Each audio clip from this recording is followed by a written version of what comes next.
Pressing hard for answers from the Homeland Security Secretary, Kirstjen Nielsen, struggled to defend some of President Trump's immigration policies at the Homeland Security Committee hearing.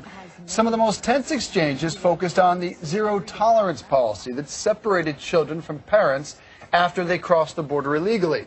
Yesterday, the administration acknowledged 471 parents were deported without their children under the policy. Were you aware that the zero-tolerance policy would lead to minors being separated from their parents, yes or no? As we increase consequences for those who break the law, just as everywhere. Look, I have such limited time, Madam Secretary. Okay. I'm sure you can appreciate that. As a consequence for a parent going to jail, we in this country do not take the children to jail. Okay. So I take that as a yes. Nielsen also defended the president, declaring a national emergency so he could get funding for a border wall. Even many Republicans are now voicing skepticism about that move. Jessica Schneider has more.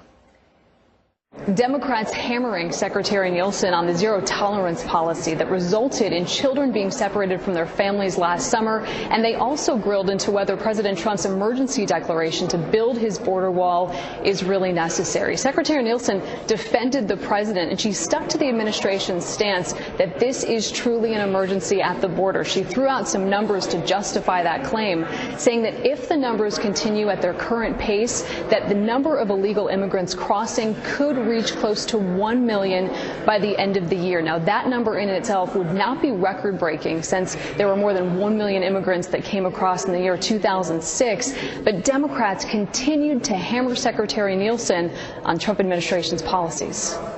Just yes or no, are we still putting children in cages?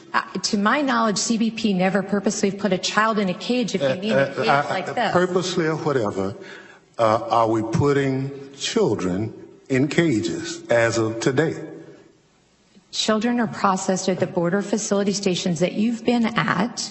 Some of them. And I've seen the cages. I just want you to admit that the cages exist. Any asylum seeker who comes to a port of entry, you basically have just said their claim. Okay, well, let me tell you, Madam Secretary, either you're lying to this committee or you don't know what's happening at the border. And the Congresswoman referring there to her recent trip to the border where she says she encountered an asylum seeker who was turned away. And it is true that under the Trump administration, it has become more difficult for asylum seekers. And that's because the administration has capped the number of asylum seekers that are allowed in per day. Dave and Christine. All right, Jessica Schneider, thank you so much.